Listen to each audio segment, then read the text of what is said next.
Doctor साहब, हुकूमत की जानिब से कहा जा रहा है कि आवाम को जहाँ तक मुमकिन था हमने रिलीफ फराहम किया है। आवाम को क्या रिलीफ फराहम किया गया? ताजिर बरादरी भी परेशान है, एक आम शहरी भी परेशान है। हुकूमत खुद भी परेशान है, उनको भी नहीं समझ आ रहा बजट। मुझे तो कन्फ्यूजन नज़र आया काफ़ी, क्योंकि मतलब है कि बस अचानक होता है ना कि झटपट से कोई बजट बन गया है। उसमें चंद रोज़ पहले वो कोई क्रिप्टो की बात हो रही थी, फिर और कोई चीज़ें हो रही थी। तो वो एक असल में जो एक बात इसमें है जो वो ये कि डिफ़ॉल्ट का लफ्ज़ निकल गया। अब जो लफ्ज़ है वो है इसमें टैक्सेस, और किस पे कितना बोझ डाला। तो बड़े मगरमच्छ तो सब निकल गए हैं इसमें से। तो ज़ाहिर है उनकी, आप जब राय लेते हैं तो जो एलीट क्लास की राय आती है ना मीडिया में, गरीब किसी सब्ज़ी वाले की, कोई ठेले वाला, कोई बेचारा गरीब, कोई उसकी राय तो नहीं आ रही होती ना। तो जब वो भी जो कारोबारी शख्सियात हैं, वो भी मुझे कोई ज़्यादा, मैं सुन रहा था बातें, मुझे ज़्यादा कोई मुतमईन नज़र नहीं आ रही। और अगर इतनी अच्छे हमारे हालात हैं कारोबारी के, तो हमारे जितने अकाबरीन ने अपने कारोबार पाकिस्तान लिए हैं, सबसे अच्छी तो बात यह है ना, अपने कारोबार पाकिस्तान लिए हैं, यहाँ लाके फैक्ट्रियाँ लगा लें, अपने काम यहाँ पे करें। ये बाहर क्यों करते हैं अपने काम जाके? फैसल वाडा साहब ने एक दिन कह रहे थे कि मैं तो कभी भी इस सेटअप के होते हुए अपना काम पाकिस्तान ना लाऊं। मतलब है कि इशू ये है कि वो जब खुद उनके बिजनेसेस नहीं है तो वो बिजनेस फ्रेंडली। और देखिए पूरी दुनिया में इस वक्त क्या हो रहा है, इस वक्त हर मुल्क जो है ना वो इंसेंटिव दे रहा है इंडस्ट्रीज़ को। मतलब ये जो जैसे फ्रीलांसर्स की बात हुई, बाकी हर मुल्क दे रहा है। आप उन मुल्कों में जाएं तो वो जनाब आपसे कहते हैं कि यहाँ पर ये आपका आईटी जोन है, आपको हम वीज़ा, नॉर्मल वीज़ा दे देंगे, 1 साल का, 2 साल का, टैक्स फ्री, फलाना। तो आपने जब बाहर से इंडस्ट्रीज़ को लाना है तो किसी एक इंडस्ट्री के लिए तो कोई इंसेंटिव होना चाहिए ना जी। किसी भी एक इंडस्ट्री, कोई टेक्सटाइल या कोई आपकी कोई भी, तो उसके लिए कोई इंसेंटिव, बाहर से लोग आए और इन्वेस्ट करें आके। तो जो यहाँ बैठे हुए हैं उनको नहीं समझ में आ रहा तो वो जो है वो मतलब है कि जो बाहर चले जाएंगे लोग सारे। अच्छा, उसके हमारे जो काकड़ साहब ने बात बड़ी अच्छी की थी, जितने जाने जाए तो मतलब है कि वो भी तो उन्होंने कहा था जितने बाहर जाने जाए, ठीक है, सही। तो ये भी कोई इशू नहीं है, ब्रेन ड्रेन होना भी कोई इशू नहीं है। तो ये मेरे ख्याल से इसको थोड़ा सा रिव्यू करेंगे भी, इस पर बहस वगैरह होगी और फिर उसके बाद ऊपर नीचे कुछ चीज़ें होंगी। मैंने आपसे बात की ना कि जो औरंगज़ेब साहब हैं, अगर किसी अच्छे आइडियल माहौल में ये वज़ीर ख़जाना होते ना तो वो ये बहुत अच्छा, लेकिन एक सेटअप ऐसा है ना कि जिसमें वो इसको भी खुश रखना है, उसको भी खुश रखना है, उसको भी खुश रखना है, उसको भी खुश रखना है, तो वो जो है उसमें फिर क्या बात आप करेंगे? मतलब पार्लियामेंट के लोगों से, उन्हीं से आपने अप्रूव करवानी है चीज़ें, वही सारे बैठे हुए हैं। तो वो क्या अपने पैर पे कुल्हाड़ा मारेंगे सारे, क्या अपने ऊपर टैक्सेस लगा के, और अपने उनके वो कहते हैं कि भाई करो, हमारा तो यहाँ पे कहीं है ही नहीं, अक्सरियत तो बाहर रहती है। तो अब क्या बात की जाए उस पर। तो लेकिन ये है कि एक बात अच्छी है कि इसको आगे ये जो है ना, यानी क्योंकि पूरी दुनिया में टर्मोइल है ना, तो ये इकॉनमी ऊपर नीचे, आगे पीछे, दाएं बाएं, तो इसको ये कांस्टेंट रह नहीं सकती, सवाए इसके कि आपने अपने जो सूद है वो उतारना है, कर्ज़ों का सूद उतारने में आपका सारा ये, यानी कर्ज़े अपनी जगह है, उसका सूद ही इतना है कि आप उतारने में आपके सारे ये टैक्सेस जो भी आप लगा रहे हैं वो सूद में निकल रहा है, कर्ज़े अपनी जगह बाकी हैं। तो इकॉनमी को ठीक करना है लॉन्ग टर्म, और वो उस वक्त तक नहीं होगा जब तक चेक एंड बैलेंस नहीं होगा, वो ज़रूरी है। ये अकाउंटेबिलिटी नहीं होगी। अकाउंटेबिलिटी का मतलब ये हरगिज़ नहीं होता कि आप सिर्फ पैसों के हवाले से करें, नहीं। अकाउंटेबिलिटी ये भी होता है कि क्या right man for the right, जो आप एक जगह बैठे हैं तो आपने क्या किया इतने से, ये भी अकाउंटेबिलिटी होती है ना, कि अगर कोई आदमी किसी भी जगह पर उसको बिठाया हुआ है, और वो जो मैंने कल भी बात की थी कि आपको मैनेजमेंट चाहिए, कि मैनेजर्स चाहिए या पॉलिटिशियंस चाहिए, तो मैनेजर्स वो पॉलिटिशियंस हों लेकिन वो मैनेजमेंट भी साथ करें ना। देखिए ना, इलेक्शन तो रशिया में भी होता है, इलेक्शन चाइना में भी होता है, वहाँ पर भी तो जमहूरियतें हैं ना, उनके सिस्टम के मुताबिक जमहूरियतें हैं। या जहाँ पे इलेक्शन नहीं होता वहाँ पर भी कोई ना कोई, असल पे तो कनेक्ट होना होता है ना अपने लोगों के साथ, कि आप लोगों के साथ कितना कनेक्टेड हैं। तो लोगों के साथ कनेक्ट उनको मिलना ही नहीं है, किसी को पता ही नहीं। ये लोकल बॉडीज़ का था ना, और ये हमने अपनी देखा हुआ है। वो इलाके का काउंसलर, दफ्तर खुले हुए हैं, नाजिम, नायब नाजिम, ये वो लोग जा रहे हैं, मसला बता रहे हैं। तो एक कनेक्टिविटी एक होती है ना, पानी नहीं आ रहा जी, बिजली को देखें, इसको देखें लोग। तो यहाँ कौन सा MNA, कौन सा MP है, किसी ने अपने इलाके में जाना है दोबारा। तो वो तो बस एक ऐसे ही एक सिलसिला चल रहा है। तो उसमें वो इसको लॉन्ग टर्म इकोनॉमी तो आपकी स्ट्रेटजी का हिस्सा होनी चाहिए ना, लॉन्ग टर्म। तो वो अब देखें उसमें वो अब, लेकिन वही बात है ना कि आवा का आवा बिगड़ा हुआ, तो उसमें ये कम से कम यहाँ तक तो ले आए ना कि कम से कम डिफ़ॉल्ट की बात नहीं हो रही। आगे कैसे बढ़ना है, उसकी स्ट्रेटजी क्या होगी, वो अब ये देखना है, ठीक है। और वो उस पर आप इससे ज़्यादा तो बोझ लोगों पे डाल नहीं सकते ना जी। अच्छा, तो एक बात ये, दूसरी जो बात है वो देखें, तो अभी इस पर बहस होगी, डिबेट होगी, डिस्कशंस, बाकी लोग चैनल्स पे मोस्टली बातें कर रहे हैं, और ज़ाहिर है उनकी बात उम्मीद करता हूँ कि कोई सुनी जाएगी। एक जो इसमें इशू है वो ये है कि दुनिया में जो हो रहा है ना इस वक्त, ये देखें हालात, जो मैं कहता हूँ ना कि बाहर के हालात तय करेंगे पाकिस्तान में, उसकी वजह यह है कि अब अमेरिका, यूरोप, बरतानिया जाना आसान नहीं रहा, ठीक है ना। वहाँ पर जो है वो बहुत ज़्यादा महंगाई का तूफ़ान, और इमिग्रेंट्स क्यों आ गए हैं, और स्किल्ड लेबर क्यों नहीं है, और ये और वो सारा हंगामे, ये हम हंगामे जो अमेरिका में हो रहे हैं जी। ये हंगामे जो हैं ये और उसमें कई शहरों में जो है वो फैल गए हंगामे, और फैलते जा रहे हैं। कोस्ट टू कोस्ट बात कर रहे हैं कि जब कई रियासतों में फैल गए, और शुरू जो है ये कैलिफोर्निया से, ठीक है। अच्छा, लेकिन उसके बाद ये फैलते जा रहे हैं, फैलते जा रहे हैं, फैलते जा रहे हैं, फैलते जा रहे हैं। और उसमें लोग जो हैं वो उन्होंने, अच्छा, बड़े तल्ख एक बात है जो यहाँ पे उसको वो बात करना बड़ी ज़रूरी है। ये जो मुजाहिरीन है सारे, अगर आप इन्हें देखें तो इनके हाथों में एक मुल्क का झंडा है, और ये अमेरिकन झंडे को आग लगा रहे हैं, और इनके हाथ में एक मुल्क का झंडा है।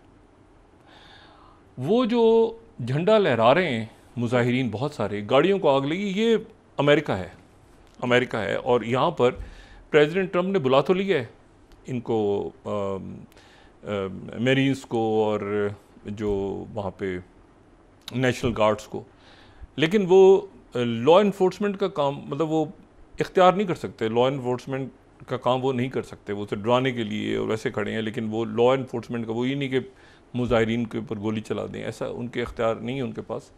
तावक्त ये कि वो इंसरेक्शन एक्ट दोबारा उसको रिवोक करें। तो अच्छा, 14 तारीख आ रही है, 14 जून को अमेरिका में बहुत बड़ी एक प्रेसिडेंट ट्रंप की ख्वाहिश पूरी हो रही है, और वो मिलिट्री परेड होने जा रही है। वो हमेशा कहते हैं कि ये एक मिलिट्री परेड हम क्यों नहीं करते, रशिया में होती है, चाइना में होती है, बाकी मुल्कों में होती है, अमेरिका में मिलिट्री परेड क्यों नहीं होती। तो वो 250 साल उनकी फ़ौज के उनके कंप्लीट होने के, वो 14 तारीख को मिलिट्री परेड हो रही है, और मिलिट्री परेड हो रही है, और उसमें जो है वो 14 तारीख को उनकी सालगिरह भी है। वो 79 ईयर्स के हो जाएंगे, तो अपनी सालगिरह का दिन जो है वो उन्होंने वो परेड रखी हुई है। और उसमें जो है वो अब बहुत सारे, मतलब ज़ाहिर है वाशिंगटन DC बिल्कुल वो बैक होगा, और जो रेगन एयरपोर्ट है वो बंद, और मुजाहिरे नहीं होंगे, और ये नहीं होगा। और बड़े गुस्से में भी हैं वो कि ये मुजाहिरे होंगे तो ऐसा करेंगे वैसा करेंगे। लेकिन मैं जो बात कह रहा हूँ वो मैं बात ही कह रहा हूँ कि अगर आप उन मुजाहिरीन को देखें, अच्छा ये मतलब 14 तारीख और ये फैलते जा रहे हैं मुजाहिरे, इन्होंने एक मुल्क का झंडा उठाया हुआ है, और वो मुल्क है मैक्सिको। और मैक्सिको के साथ जो है ना बड़ी तल्ख यादें हैं, तारीख़ जो है ना बड़ी तल्ख है। और वो ये है कि अमेरिका की कई रियासतें जो हैं वो मेक्सिको से अमेरिका ने छीनी है, वो मेक्सिको का हिस्सा थी रियासतें, और उनमें सबसे पहले जो है वो लाख एंजल्स, मैं पार्डन अपनी स्पेनिश के लिए, लेकिन वो इसी तरह से कुछ, जिसको लॉस एंजल्स कहते हैं, ये जो है ये मेक्सिको का हिस्सा था और मेक्सिको स्पेन की कॉलोनी था। सही। तो कैलिफोर्निया स्पेन में था, स्पेन की कॉलोनी था कैलिफोर्निया। अगर ये हम थर्ड देखें ना, टेक्सास, कई रियासतें, एरिज़ोना, और ये जो है ये सारी रियासतें अमेरिका की आज बहुत बड़ी रियासतें जो हैं ये मेक्सिको का हिस्सा थी, और यहाँ पे अमेरिका के साथ जंगें हुई और बड़ी तलखियाँ हुई। और टेक्सास जो है वो तो बिल्कुल ये हुआ कि वहाँ पर जो अमेरिकन आके आबाद हो गए, तो मेक्सिको की हुकूमत को उन्होंने मानने से इनकार कर दिया, इंडिपेंडेंस का ऐलान हो गया, उधर से अमेरिका आ गया उनकी मदद के लिए, बहुत सारे इलाके निकल गए, वो बड़ी मेक्सिको को शिकस्त हुई, और मेक्सिको की शिकस्त हुई और मेक्सिको के पास से बहुत सारी रियासतें चली गई। तो मेक्सिको उस वक्त स्पेनिश कॉलोनी था। सही। ये ध्यान में रखें कि मेक्सिको जो है वो ये वही दौर है जब ये मॉनरो डॉक्ट्रिन आ रहा है ना, कि दुनिया को इस तरह से मगरिब का जो हेमिस्फीयर है वो तो अमेरिकन ने कहा कि नहीं यहाँ से। आपको पता है ना अमेरिका ने आज़ादी किससे ली थी? 4 जुलाई को अमेरिकन ने आज़ादी बरतानिया से ली थी। ये बात हम पहले भी कह चुके हैं। वो अपनी आज़ादी जो है वो कितनी इंटरेस्टिंग बात है कि बरतानिया से आज़ादी उन्होंने ली थी। और दूसरी जो उनकी तो आखिरी वॉर चूँकि ऊपर हुई थी तो ऊपर चले गए थे। कनाडा, पहले हम बात डिस्कस कर चुके हैं। तो कनाडा जो है वो अभी तक जो है वो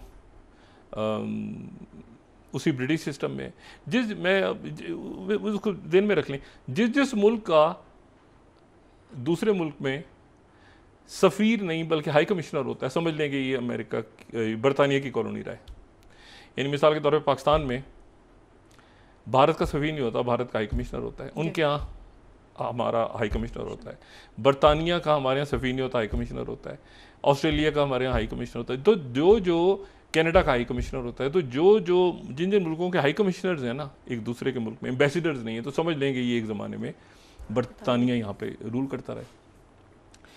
एनीवे, तो हमारे यहाँ देखें ना कनाडा के भी हाई कमिश्नर होते हैं ना। अच्छा, तो ऑस्ट्रेलिया के भी हाई कमिश्नर हैं।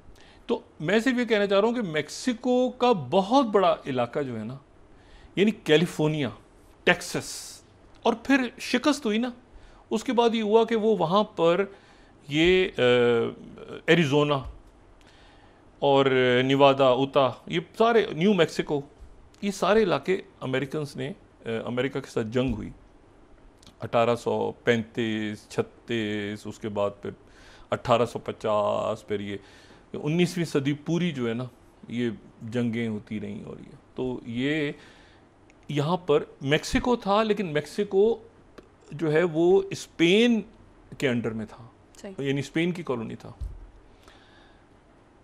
तो स्पेन ने बड़ा राज किया है दुनिया पे। स्पेन की भी कॉलोनीज़ बहुत रही हैं, और हमारे इस इलाके में अगर हम देखें तो स्पेन की सबसे बड़ी कॉलोनी जो हमारे इलाके में, यानी हमारे इलाके से एशिया में अगर आप पूछें, हम ये बात कर चुके हैं ना कि फ्रेंच कॉलोनी थी, इंडो चाइना और सारे फ्रांस के, ये काफ़ी। लेकिन स्पेन के बादशाह थे फिलिप दोइम, तो उनके नाम पे एक मुल्क का नाम रखा गया जिसको हम कहते हैं फिलीपींस। तो ये स्पेन की कॉलोनी था। सही। और अमेरिका की जब स्पेन के साथ जंग हुई तो उसमें जो बहुत सारे इलाके स्पेन से अमेरिकन ने ले लिए। ये 1890, 1880, 90, 95, जो भी 19वीं सदी के एंड में, तो उसमें एक फ़िलिपीन भी था। फिर फिलिपिनोज यहाँ पे लड़े अमेरिकन के साथ, लेकिन बात नहीं बनी। अमेरिकन ने इनको पार्शली आज़ाद कर दिया फ़िलिपीन को, लेकिन फिर उसके बाद इनके साथ एक माहिदा किया फ़िलिपीन के साथ कि हमारे फ़ौजी अड्डे रहेंगे यहाँ पे।